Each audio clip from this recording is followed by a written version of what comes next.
Deep seek ने AI की दुनिया में ऐसी एंट्री मारी कि लोग कह रहे हैं ये एनवीडिया और ओपन एआई दोनों को हिला देगा। क्या ये सच है या सिर्फ हाइप? और एक छुपी हुई बात ये है कि ये डीप सीक के R1 मॉडल को ट्रेन करने के लिए ओपन एआई का डेटा यूज किया गया है, मतलब चोरी का अंजाम है। तो क्या ये सच है या सिर्फ अफवाह? तो आज हम 5 शॉकिंग मिथ इसी से रिलेटेड एंड उनकी रियलिटीज डिकोड करने वाले हैं। और लास्ट में एक ऐसी बात बताऊंगा जो चाइना के एआई फ्यूचर को लेकर चाइना को रोने पर मजबूर कर सकती है। तो हेलो गाइस, वेलकम बैक। आज की वीडियो में हम बात करेंगे डीप सीक के बारे में, जो कि एक चाइनीज एआई कंपनी है और अपने R1 मॉडल की वजह से फेमस हुई है। R1 मॉडल क्या है इस पर भी अभी बात करेंगे। तो ये ओपन एआई को टक्कर देते हुए इसने कम पैसों में ज्यादा बेटर परफॉर्मेंस दी है, पर इसके साथ ही बहुत सारी कंट्रोवर्सीज भी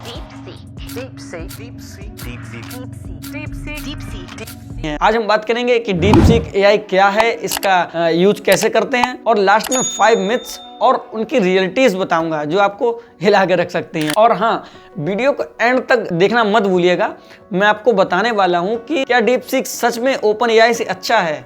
तो चलिए शुरू करते हैं। देखो, पहले बात करते हैं डीप सीक एआई क्या है। ये एक चाइनीज एआई कंपनी है जिसे 2023 में एक हेज फंड के एआई रिसर्च टीम ने बनाया था। इसके फाउंडर लैंग वेफेंग चाहते हैं ये company AGI artificial general intelligence बनाए, मतलब एक ऐसी एआई जो हर चीज में इंसान से बेहतर हो। R1 मॉडल एआई चैटबॉट्स का तो सुपरस्टार है। ये चैटबॉट्स और कंटेंट जनरेटर को पावर देता है, लेकिन इसकी खास बात यह है कि ओपन एआई के मॉडल से सस्ता और कई तेज है। पर जो छुपी हुई बात मैं आपको बता रहा था, ओपन एआई का डेटा यूज किया है, क्या ये लीगल है? अभी आगे बात करेंगे। डीप सीक कैसे काम करता है। R1 मॉडल को इंटरनेट का डेटा जैसे बुक्स, आर्टिकल, वेबसाइट, इन सभी से ट्रेन किया गया है और ये आपको जवाब दे सकता है, कोड लिख सकता है, और ऐसे आप कुछ भी जो भी चैट जीपीटी करवाते हैं वो सारा कुछ अच्छे से कर सकता है। अब आगे बढ़ने से पहले जान लेते हैं कि जीपीयू क्या होते हैं, जिनको नहीं पता है। हालांकि सब बीसीए बीटेक के ही स्टूडेंट्स हैं मोस्टली, तो वो तो जानते होंगे, फिर भी बता देते हैं।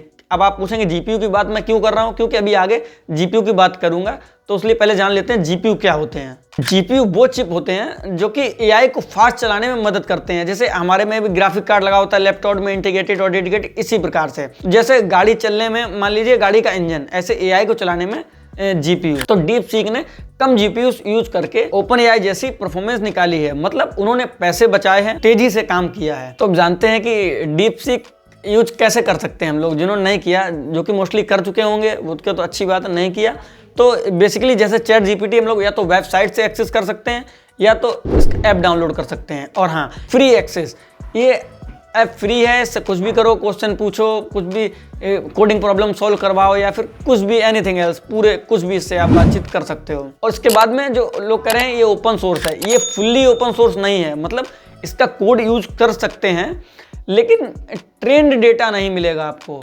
तो अगर आपको लगता है चैट जीपीटी कॉपी है तो ये मिथ आपके लिए है। डीप सीक एजीआई है, ये एक मिथ है।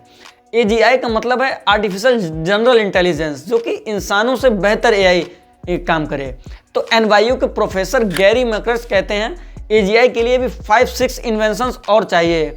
डीप सीक एफिशिएंट है लेकिन एजीआई नहीं है। सेकंड, जो अमेरिका ने बैन लगाया था अपने जीपीयूज पे, तो वो फेल हो गया, लेकिन ऐसा नहीं है। अमेरिका ने चाइना को एडवांस जीपीयू बेचने पर बैन लगाया, मतलब चाइना लेटेस्ट चिप नहीं खरीद सकता। पर डीप सीक ने पहले ही 10,000 पुराने जीपीयू को स्टॉक करके रख लिया था। तो एक्सपर्ट कहते हैं अब चाइना को लेटेस्ट चिप नहीं मिलेंगे, तो आगे के मॉडल्स बनाने में इनको प्रॉब्लम हो सकती है। Myth number 3, deep seek Nvidia को खत्म कर देगी। क्यों एनवीडिया से कनेक्शन बताया जा रहा है? क्योंकि एनवीडिया जीपीयू को बनाती है, इसमें बड़े बड़े इन्वेस्टरों ने रुपए लगा रखा है कि एआई को चलाने के लिए जीपीयू जरूरत पड़ेंगे, तो जीपीयू बनाने के लिए कंपनी है एनवीडिया। तो इसका फ्यूचर बहुत ब्राइट दिख रहा है। अगर थोड़ा बहुत भी आप लोग फाइनेंस में या फिर स्टॉक्स में इंटरेस्ट रखते हैं तो देखा होगा अभी इसके बहुत अच्छे से ग्रोथ हो रही थी एनवीडिया के शेयर्स की, बट अभी एक ही दिन में इसको बहुत बड़ा लॉस हुआ था। तो सत्या नडेला जी जो माइक्रोसॉफ्ट के सीईओ हैं, उन्होंने कहा जेवॉन्स पैराडॉक्स, मतलब जब चीज सस्ती होती है तो लोग ज्यादा यूज करते हैं। डीप सीक के बाद भी डीपीयू की डिमांड बढ़ेगी क्योंकि कंपनीज ज्यादा एआई एक्सपेरिमेंट करेंगी। एनवीडिया के शेयर्स थोड़े गिरे हैं लेकिन अब रिकवर हो रहे हैं, तो उनको नहीं, उनके हिसाब से इसमें दिक्कत नहीं आएगी। Fourth, R1 fully open source है। ओपन सोर्स का मतलब होता है पूरी रेसिपी शेयर करना, मतलब जो भी तुमने बनाया है कोड उसको पूरा शेयर करो। बट यहाँ पर मैंने अभी बताया था कि इसने सिर्फ कोड दिया है, ट्रेंड डेटा नहीं दिया है। यान लेकुन ने कहा डीप सीक ने ओपन सोर्स का फायदा उठाया है लेकिन खुद पूरा ओपन नहीं है। जो लोग कह रहे हैं इसको बायकॉट कर दो, ये डेटा जो है चाइना ले जाएगा, क्योंकि हम लोग जब इससे कुछ चाइना के बारे में पूछो इससे कुछ तो ये नहीं बताता है। और आप किसी भी देश के बारे में तो कुछ इलीगल कुछ भी पूछ सकते हो, ठीक है, लेकिन ये चाइना के बारे में कुछ भी जानकारी नहीं देता है उतनी। Fifth myth, last but not the least, data को चुरा के चाइना ले जा रहा है, बट ऐसा नहीं है। अगर आप डीप सीक को अपने फोन लैपटॉप पर चलाते हैं तो डेटा चाइना नहीं जाएगा। ओपन एआई या गूगल के मॉडल्स जितने रिस्की हैं सेम उतना ही आप इसको मान सकते हो। ऐसा नहीं है कि आपका डेटा उठा के चाइना ले जाएगा। ये थी डीप सीक की कहानी, 5 मिथ्स एंड उनकी रियलिटीज। पर एक बात और, डीप सीक के फाउंडर का मानना है कि एजीआई आर्टिफिशियल जनरल इंटेलिजेंस के लिए चाइना गवर्नमेंट का सपोर्ट चाहिए उनको। क्या ये चाइना को एआई रेस का किंग बना देगा? आपको क्या लगता है?